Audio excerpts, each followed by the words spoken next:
I hate you, Anil.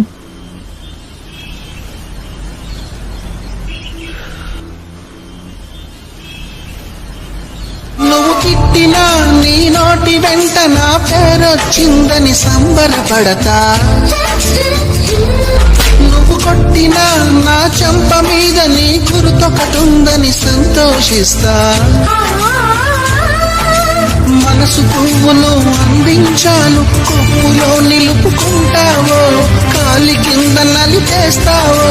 వలపు గువ్వను పంపించాను, బొట్టు పెట్టి రమ్మంటావో, గొంతు పట్టి గెంటేస్తావో. ఏం చేసినా ఎవరాపినా చేసేది చేస్తుంటా. నువ్వు చూడకపో నే చూస్తూనే ఉంటా.